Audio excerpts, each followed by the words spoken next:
She's alive! Alive! Hello, and welcome to the Final Girls podcast, where we explore the intersections of horror film and feminism. This is Anna, co-founder of the Final Girls and your podcast host. Over the next few months, we'll be tracing the lineage of female monsters in horror cinema. In each episode, I'm joined by a special guest to dive deep into a monster movie or two. Today, we'll be talking about two Hammer horror classics, the Gorgon and the Reptile. In the former, directed by Terence Fisher and starring Hammer stable actors Christopher Lee and Peter Cushing, a Gorgon takes a human form and is on a terrorizing spree by turning everybody who comes in her way into a stone figure. And in The Reptile, a somewhat lesser-known Hammer affair from 1966, a Malayan curse turns the daughter of a 19th century English doctor into a snake woman. Both of these films are very weird, very gothic, very beautifully shot, and somewhat less well known than other Hammer horror affairs, but by no means less interesting. I'm joined in this episode by writer Kat Ellinger, editor-in-chief of Diabolique magazine and Hammer expert, to discuss both of these films in depth.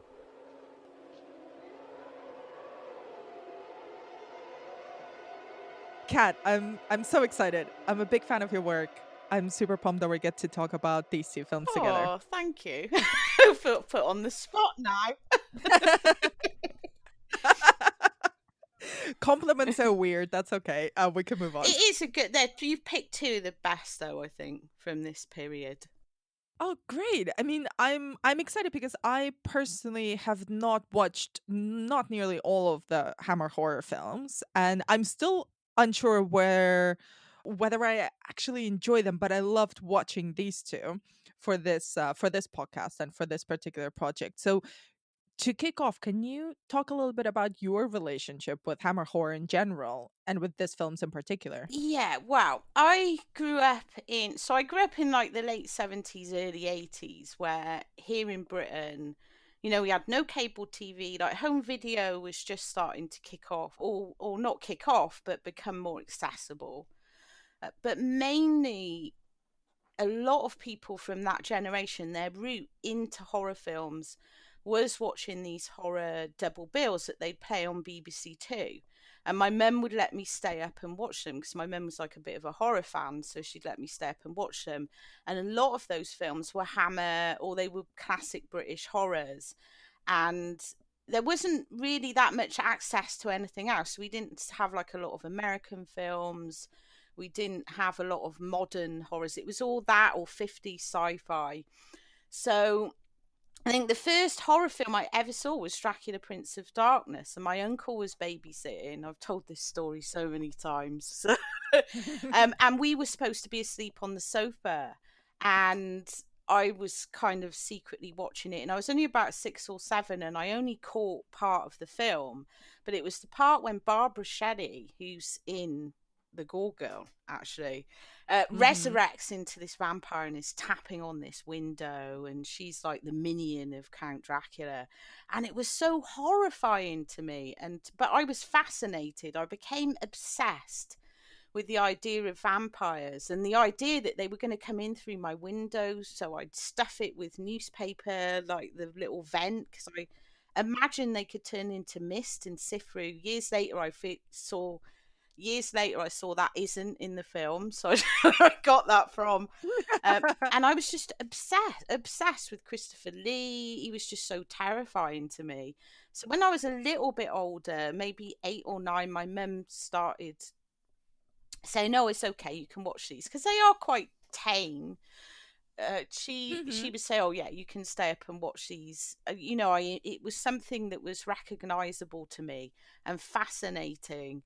And it really just kick-started my lifelong obsession with Gothic horror, because even though a lot of people think those, or tend to think those films they're kind of classic and they are kind of tame, but they were also very perverse in their own way. And so they set me on the path to other things. And a lot of them, especially the Gorgon and the Reptile, and it's the thing that I absolutely love about them is they are like Gothic fairy tales. I mean, even Hammer's Dracula can be called like a fairy tale in a way. All of Hammer's films exist on these sound stages, a lot of recycled sets. You've got the same cast and crew. So it's like this little family unit, but they created this whole world there. So you can immediately tell a Hammer film, even if you have the sound down, by looking at it, by who's in it, by what it looks like. So, but these two in particular, and I can't remember when I first saw them, but they really struck me because they were the first two that I'd seen that were female-centric and were very close to the fairy tales that I grew up loving. So they got like a bit of mythology in them, not entirely accurate, but like Hammer's version of it. Yeah. You've got female monsters. And I know there's that whole argument against the female monstrosity and the hag and all that, but to me, I find a lot of power in those characters. And it was something that Hammer sort of resisted throughout the 60s. And then in 1970, they make The Vampire Lovers, which is their adaptation of Sheridan Le Fanu's Carmilla.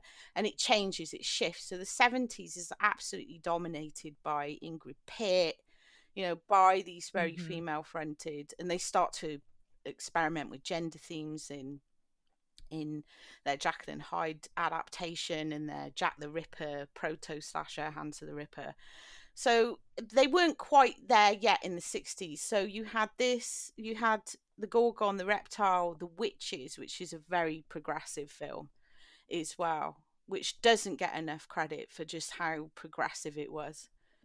And yeah, we covered it on the previous season of the podcast, and it was such an amazing discovery. It's incredible, but it always gets sort of written off as, not to go on a weird tangent, but just to keep on focus on these female-centric things, is it gets written off, as does the Gorgon and the Reptile actually, as lesser, and sort of because they're slow. A lot of them are slow-moving films. And they're more the Witches is more romantic, but the Reptile and the Gorgon are quite romantic. So they get written off by the cult of Hammer fans in general as sort of lesser. But the Witches in particular, you've got a female Magus in that, which doesn't happen in any other film. It's like the female Magus, the Crowley character, is a woman, and the only man in it is this guy who dresses up as a vicar who isn't. Who's like basically cuckolded by his sister or whoever she is. But Night of the Demon, Rosemary's Baby, that sort of Crowley-esque, charismatic Magus figure who's learned, who spent years acquiring all this occult knowledge. You never see women in that role, but the Witches has that. And then my heart just sinks when I see people, oh, it's a bit boring, or it's a lesser Hammer film, and I just think, for Christ's sake, no. And it's got Joan Fontaine in it, for crying out loud, you know, Hollywood A-lister. And it's just like, oh, but yeah. And it's the same with the Gorgon, same with the Reptile. The Gorgon is possibly, you know, their first real sort of experimenting with a female monster. So let's start and dig in with the Gorgon. It was here, under a full moon, in the little village of Van Dorf, that an ancient legend suddenly terrifyingly came to life. Doctor, you'll perform an autopsy. On a body that's turned to stone?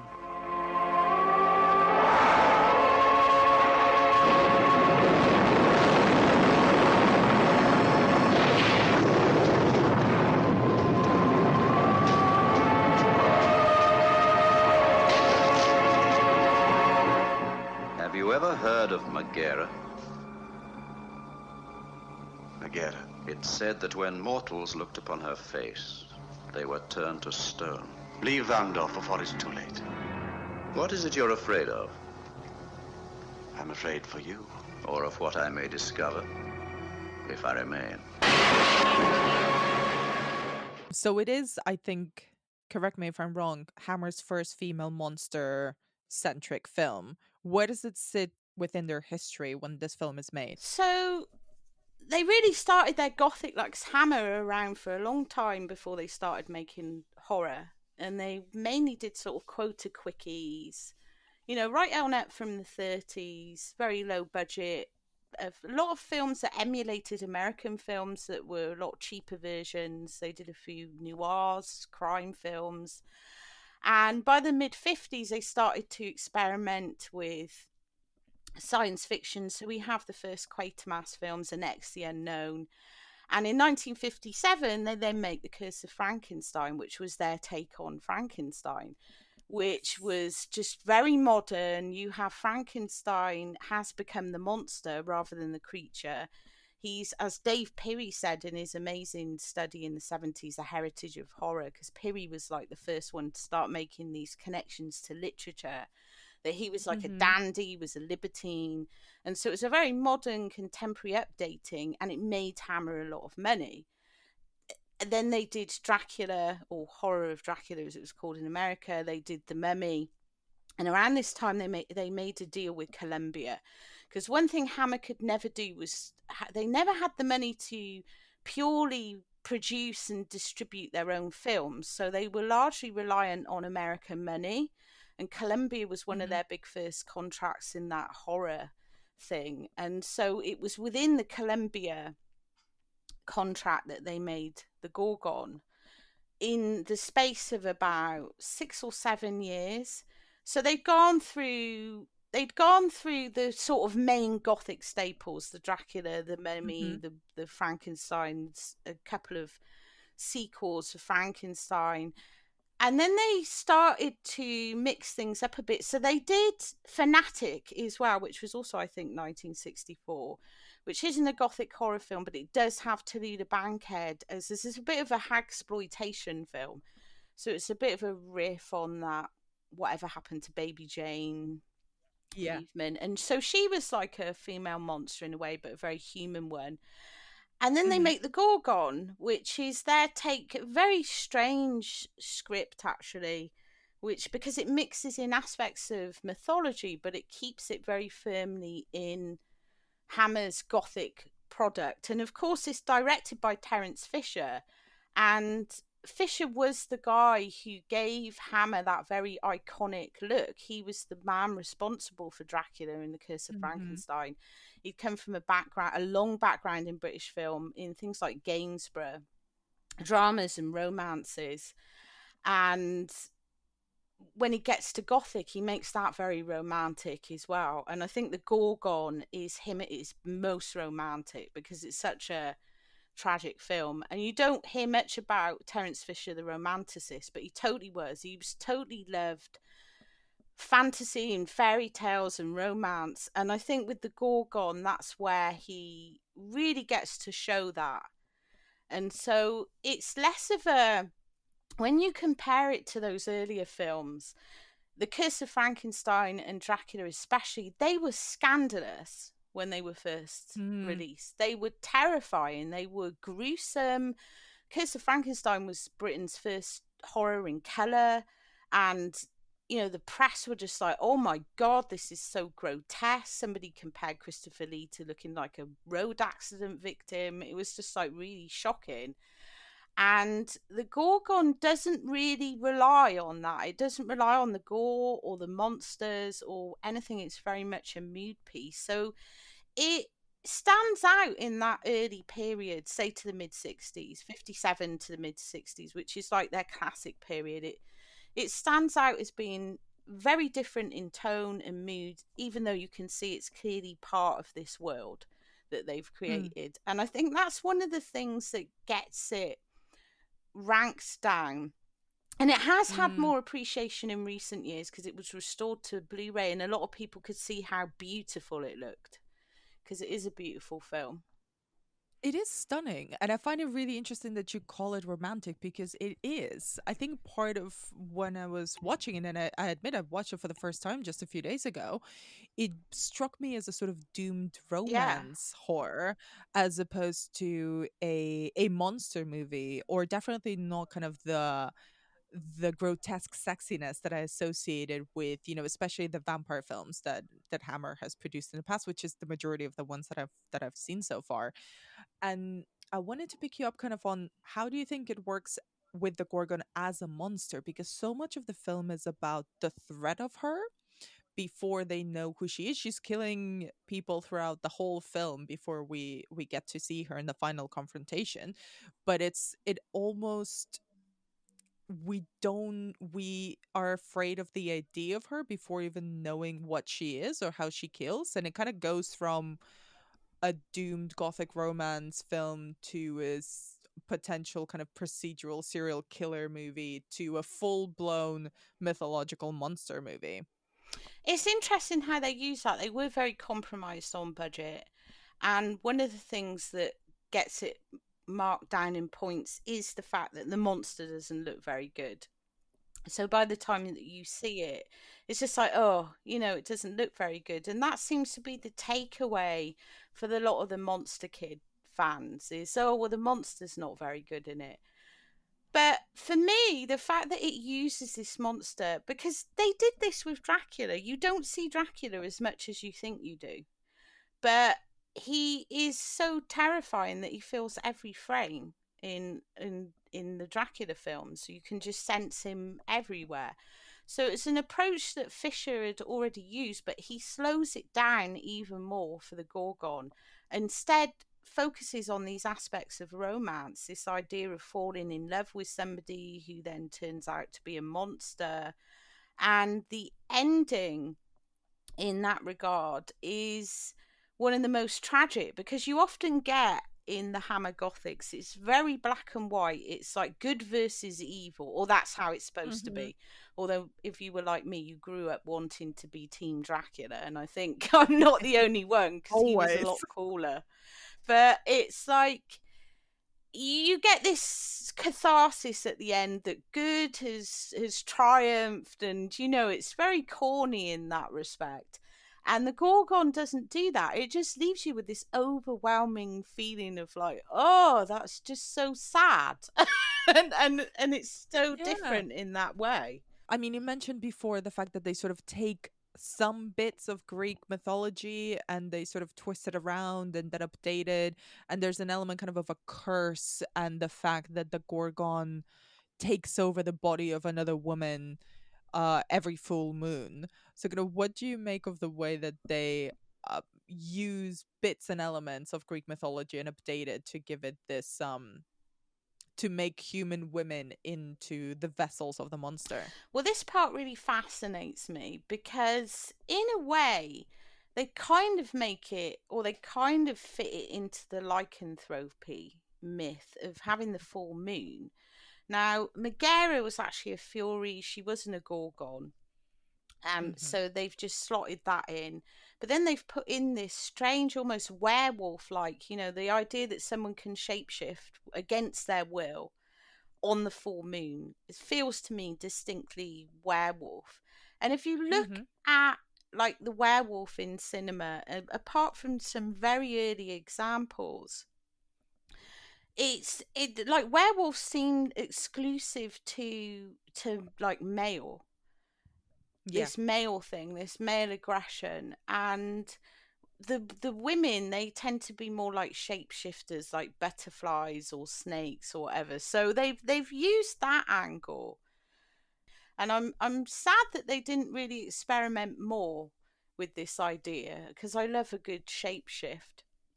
And with this one, you get something different. You get, when me and Sam Deegan did the commentary, so we had like an hour and a half to like explore all the themes.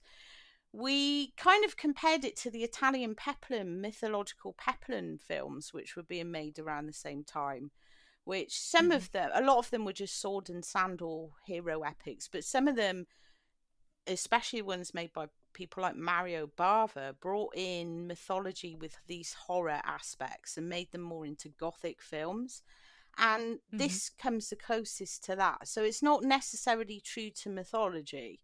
And with some of the Italian ones, you get like you get necromancers and flying zombies and all sorts of stuff that they try and mix in with like Greek mythology, and you know, it's the closest to that. And I would have really loved to have seen them like experiment with more of that, but because they were always reliant on this American money with whoever they were working with, there was always that pressure that they were expected to, well, can you make another Dracula sequel? And can you make another which were their two biggest, sort of most successful lines? Can you make something that's more commercial? So, and they were also tied by the BBFC as well, and they faced a lot of censorship. So they could never go too far. But when you see them experimenting, it's really exciting, I think, because people do, like you just said, people get this idea of what Hammer is, and I think a lot of that is the reflection of a lot of the fandom that surrounds it, that it is Hammer glamour, which is the big tagline. It's about women in corsets, and it's all, once you actually really get into these films, they're very perverse, and they're not as, you know, male-centric as a lot of them appear. But it's like, you know, I guess it's the brand. It's what people see of that brand, and they think, yeah, they're just these kind of blokey, sexy vampire films, you know. But yeah, like even Dracula was, of course, an absolute hormonal explosion for women of a certain age, because Christopher Lee was just like such a sexual predator. And, you know, that gets forgotten these days. People just think it's all about the kind of glamour aspect. But no, they were for men and women. And there are things, and there's a lot of Hammer glamour men in these films as well, which sadly never gets picked up on. A lot of dishy men along the years. I mean, Christopher Lee being the top one of those, but I think women of any age, or, you know, anyone who fancies men of any age watches Christopher Lee's Dracula. Yeah. That is a hormonal explosion across the generations. It's great.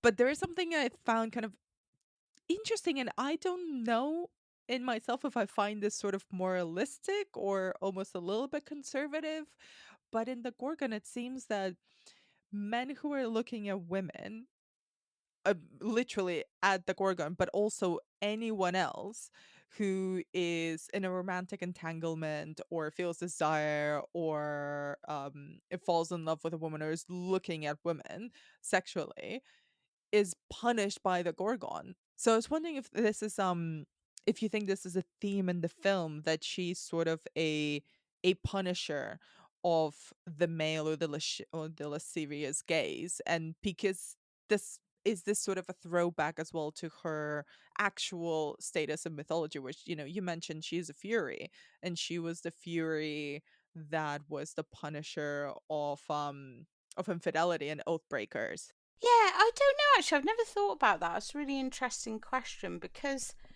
you did find, like, to point to Barbara Shelley as a perfect example. And she was, like, perhaps their first, you know, years before Ingrid Pitt, you know, the closest that came to, like, the iconic monstrous status. Yeah. In Dracula Prince of Darkness, which she did 2 years after the Gorgon, there's a very similar thing in that she's turned, but then she's punished, because she goes from this very buttoned up Victorian woman, very, you know, connected to the church and, you know, very moralistic, to this, it's sort of like this lascivious, horny, like, she just totally changes as a vampire, very, very sort of horny and sexy. And she's punished by being, and I know this is kind of a spoiler, but you can't really spoil a Hammer film. It's being pinned down by priests and staked to death with this very phallic looking stake. And it's like the punishment. And Hammer did have this very strange relationship with sex. I think a lot of that had to do with the censorship, though. They had to, I guess they had to sort of justify it being there. They wanted to put in the sex, they wanted to put in the gore, but they had their hands tied, or one hand tied behind their back all the time, because they were consistently having to justify their choices. The scripts would go to John Trevelyan at the BBFC, and he'd be like, cut this, don't like that. when you see the things that were cut from their scripts, it's just heartbreaking.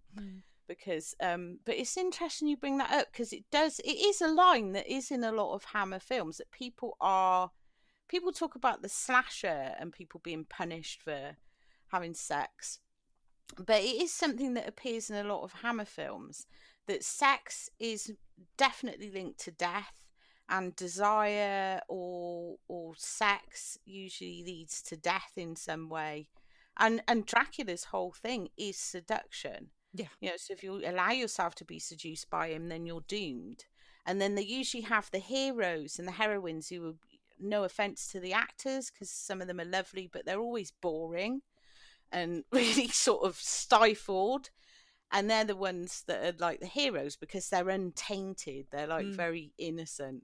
And so anyone who gets a bit sexy is like kind of. So it was, I just think their way of getting it around the censors, a bit like the Hays Code. They can say, well, you know, we do have all this sex in here. Not that the Gorgon has a lot, but you know, we've punished the people, so it's all cool. And that was all like cool in that era. Yeah.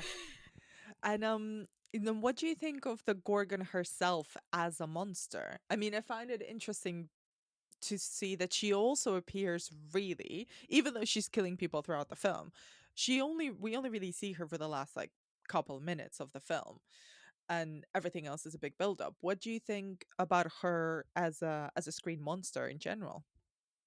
I think it's interesting that they, and very conventional, that they kind of had to fall back on, you know, relating her to the hag. So they have a much older actress playing the Gorgon, who you just see for a few minutes, Prudence Hyman. Yes. And I think it would have been more interesting to have her as Carla, but with the snakes, have her as beautiful, but they don't. They have her in this very stereotypical way.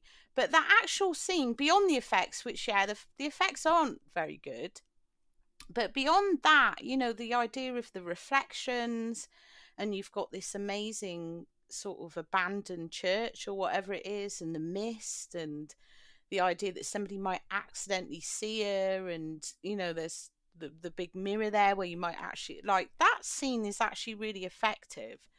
And I think people just tend to see, oh, well, the monster wasn't very good, whereas the actual tension in that scene is wonderful. Let's move on now to the second film we're going to discuss, The Reptile from 1966. In this remote little country village, the mortal remains of a man are laid to rest. Who is it this time, Peter? It's Mr. Spaulding. They found him this morning. Just like the other. Just like the others, he died in the night. Get away! Suddenly, violently, horribly.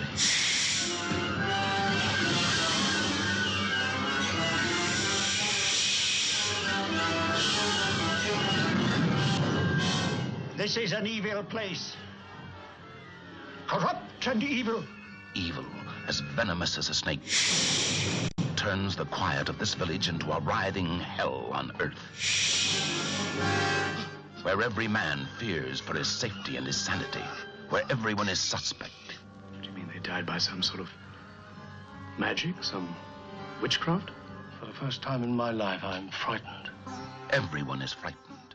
I obviously picked these two films because they're the ones with female monsters, but this one is a really weird and somewhat problematic film for me. So, I mean, it's quite problematic. Let's not mince words. But this one was particularly gory, I found, even by today's standards. So what do you make of this one, of the horrific elements of The Reptile? I think because obviously it doesn't have as much of as the romance as the Gorgon, so it doesn't have that. Like you said, it's weird. Like this idea of whatever it is, Hindu snake cult, or like it's got some weird colonial themes in there. Everyone seems to have been to India, but it's very British in that way. It's all kind of like, I was out in Africa, Johnny. You know, it comes from that place. And so it's got those, but I think the actual design of like the reptile or it should be called like the snake woman would have been a better title, is much more effective than the Gorgon, and it's obviously much more centered on the idea that this monster, like you see this monster, it's scary. You know, it's not Terence Fisher, it's John Gilling, John Gilling actually scripted the Gorgon, but he was also a director. And he made some very strange films. Like he made Plague of the Zombies, which is one of my favorite Hammer films, and it's like this sneering, like diatribe, class war manifesto almost. It's like, and you on the same set, filmed on the same set as the Reptile as well. So I found this really interesting because it made, well, first of all, it made the small quaint English village extremely fucking terrifying. Yes. But also it just made these kind of, especially the character of Dr. Franklin and kind of these uppity, uptight British men, these protagonists that possibly erroneously, but I identify quite a lot with kind of the hammer men, is really terrifying. But I think this film kind of makes them villainous without making them supernatural.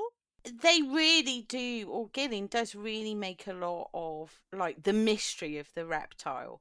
And I think Noel Willman, who plays the Doctor, I love him. He's in The Kiss of the Vampire as this very camp. It was one of their supposed Dracula sequels that Christopher Lee wouldn't be in, so they made it into something else. And he runs this vampire cult, and he's just this very weird camp vampire, and he's one of my favourites in that whole line. So to see him in this sort of, it might be like a cultural thing, but this is like a very old type of Britain. This is like, you know, the aristocracy and these posh people, and they're all, you know, come out of the colonies, and they're all not very nice and not very polite and egotistical. So I really like that aspect of it. It kind of puts it in a certain time frame, though, that I can imagine is quite jarring to non-British people. But I think Noel Willman is just, and he hams it the fuck up the entire time. Like his irritability is ridiculous, and it's like, how villainous can I make myself? Like, I'm just going to shout louder, and I'm just going to shove these people. Like, he's just doing it up to like 11 the whole time, and you just think, calm down, mate. But the other thing I love about it is Michael Ripper, who's like in so many. He's just in so many of the Hammer films. Usually, is like a landlord or some smaller characters. Just got this huge role in this as a hero, and it's like, fuck yeah, Michael Ripper. He's like the nicest guy in it. So Ray Barrett, who plays Harry Spaulding, he's like, you know, he's not very heroic either, because he keeps pissing off and leaving his wife alone all the time. Goes to the pub to have a chat with Michael Ripper, like, people are being killed, and he's had all these warnings, like, you know, you shouldn't be here, and, you know, move away, and he goes to the bloody pub for a pint with Michael Ripper and leaves his poor wife, who's played by Jennifer Daniel. She's always left on her own, like it. So women aren't very well treated in the film. I mean, bless her, she's been disappointed since they first set foot in the cottage in this film. Like her face when she comes in and she's like, oh, okay, so I'm gonna have to clean up now. I know. It's just, the women in this are just really, they get a bad deal of it. And then you've got Jacqueline Pearce, who's wonderful, as Anna. I wanted to ask you about Anna, who is the, you know, I mean, this is all spoilerific, so she is the reptile woman. What do you make of her and Jacqueline Pearce? I think if it wasn't for Pearce, I think she just makes the film, because her portrayal of Anna is just very tragic. She, you know, you really feel for the character, because she lives with his father who sort of loves her and hates her, and then you've got the weird snake man in the back who like controls her. And, you know, I think the inclusion of Jacqueline Pearce in that just kind of elevates it a little bit, because you really just get this sense that she is just a total victim. Although that's something they quite often like to do, Hammer.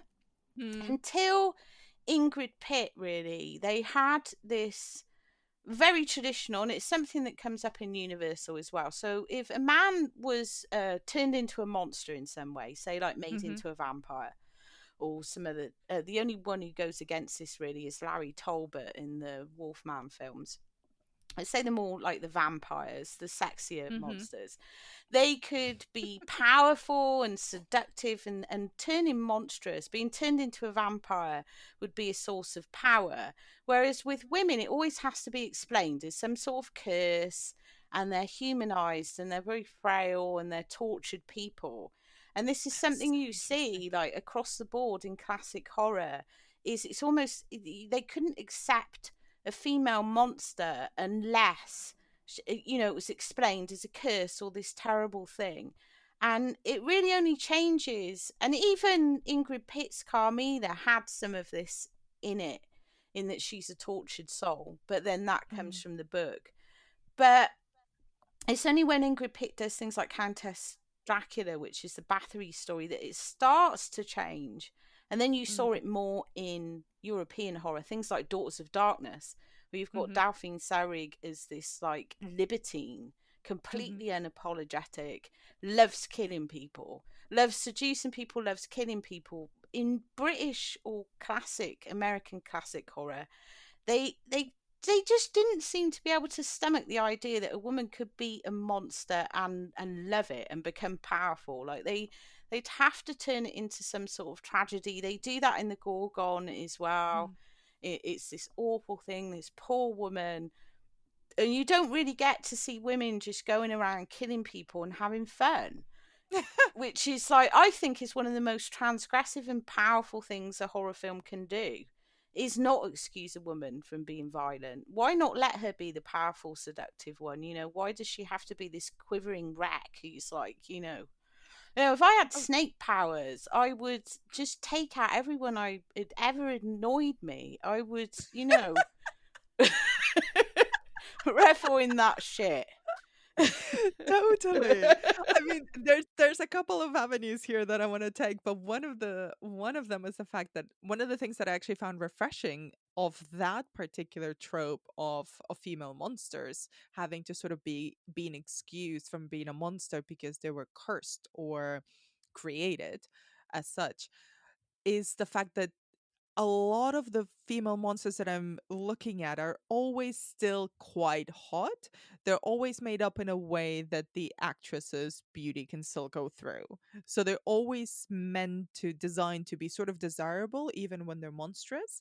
And one of the things that I loved about the Reptile is that she is really fucking gross from the moment we see her. The makeup is incredible. Like some of their best. Astonishing. From that era. And the fangs, because she's kind of like a vampire as well in a way, because she bites people. But the fangs are just incredible, and she just looks hideous, and the makeup is just like amazing. I think it just really makes it. Absolutely. So I found kind of that really refreshing, even now that Jacqueline Pierce is kind of very beautiful, kind of English rose type beauty, but when we see her as the Reptile, I was like, holy shit, this should be way more famous, because she is allowed to be truly terrifying, even though, she does need to die at the end as well, which was a shame. Yeah, I mean, they did usually, like, across the board, take that more conventional route. Like I said with the Gorgon, they have to replace Barbara Shelley with Prudence Hyman. They can't have Barbara Shelley. So they tried it there, and they tried it with this, but then when they get to their vampire films, it's much more about seduction. So they have very, very beautiful vampires. They have Ingrid Pitt, they have Jytte Stensgaard, they have the Collison twins in Twins of Evil, who were like Playboy girls. And they go very much into that more, and I love those films, but they do go very much more into that more conventional, monsters are sexy. Whereas just in these two films, they really go into the grotesque, with the Reptile much more on the grotesque. And I just think that's fabulous to see, because it is like, really, when you see Jacqueline Pierce, you don't expect her to then come out looking like that with that weird snake head with the poppy eyes. And it does remind me a little bit of then what Ken Russell did years later with the Lair of the White Worm. But that again was a snake creature that was rather glamorous. So this is like the gross version of that. But it's remarkable. And again, though, it just doesn't seem to get that traction as like the greats. I think because it is a very sort of female. There's a lot of emphasis on the women, with the men sort of running around shouting at each other. What do you think it is about kind of the snake element that seems to be associated with female horror monsters so much? I don't know. I think it must be that Adam and Eve thing, you know, that we've always been seen as in cahoots with the fucking serpent, haven't we? Oh my God. I think that's what it comes down to, you know. I'm sorry, that just fucking floored me. That's the cross we have to bear, is, you know, I just think, I don't know whether that was conscious or whether it's a conscious thing, but we are seen as, you know, but you took the fucking apple. Oh my God. So then we get to be snakes on screen for the rest of cinema history. Because it's like, why didn't Dr. Franklin get made into a snake? You know, it's like, yeah. He was the one nosing around in the snake cult. You know, it's like, surely it would have been more useful to them. But it's just like, yeah. And the other thing that I wanted to pick up on is kind of, what do you make of the tension between Dr. Franklin and the Malay, who is his, you know, a member of the snake cult and his servant? And I mean, to be honest, like, not the greatest, you know, example of racial politics. No. But then this was Hammer, and this was, I mean, and I'm not just saying Hammer were necessarily like that, but, you know, a lot of British film and TV from the 60s and 70s was not sensitive to racial politics, put it that way. Which is strange, because in other areas, in drama, you know, talking about mixed race relationships and things like that, we were often very progressive in talking about things like that. But then we also had this, I guess, this connection to this weird colonial past that we had to keep airing out.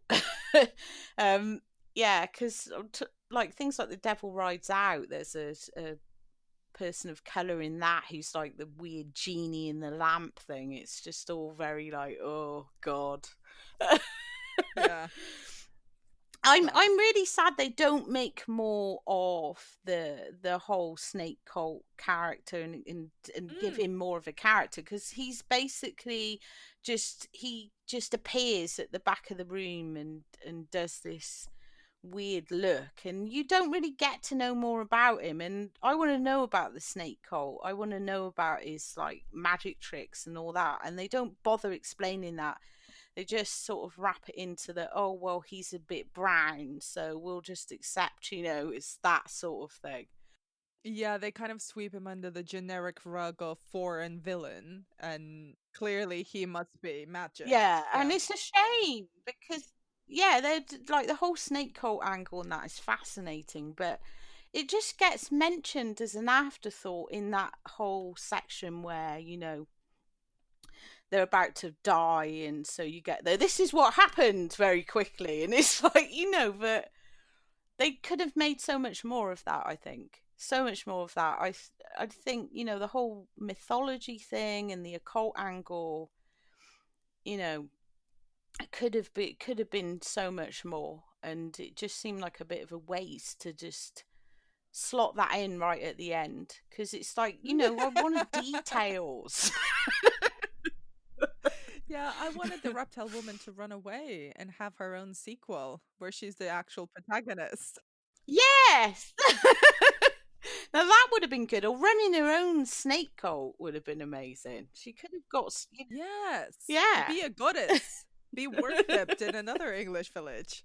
And just to kind of start wrapping things up a little bit, why do you think this particular female monster is not maybe as iconic as others? Because she is sort of original, if I'm not mistaken, right? She's not based on a on a myth. She's not based on another story. As far as I know, no. And I am no expert on Malayan snake cults, so they exist.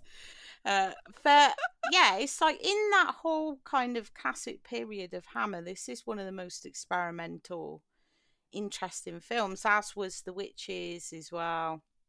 It's often the ones with the women in that I find more interesting, whereas the ones they made with the men in, apart from Curse of the Werewolf, which is just amazing, did quite often tend to follow that same conventional route of the Frankensteins, of the Draculas, and there's nothing wrong with those films. They're all really interesting, and they've all thematic. They've all got their very own personalities, but it just runs along the same track. So when you get something like The Reptile, it's just like, oh wow, this is incredible. You've got this whole occult mythology that you could have built up, and you could have made a sequel, and you could have done much more with this.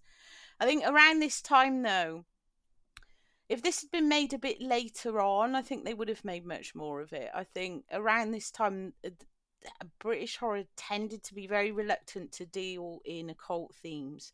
I think mainly because of censorship, and especially if it was anything to do with the church. So, after 1968, when you had Rosemary's Baby, all that changed, and you saw, a lot more experimentation happen with the studio even. You get to the Satanic Rites of Dracula, and you've got Dracula as this, business oligarch sort of controlling minions from a tower, and just all this vampire circus, which is an incredible film. So much experimentation, but this period they just really were kind of stuck with what they could do. And like I said, also it had to be something.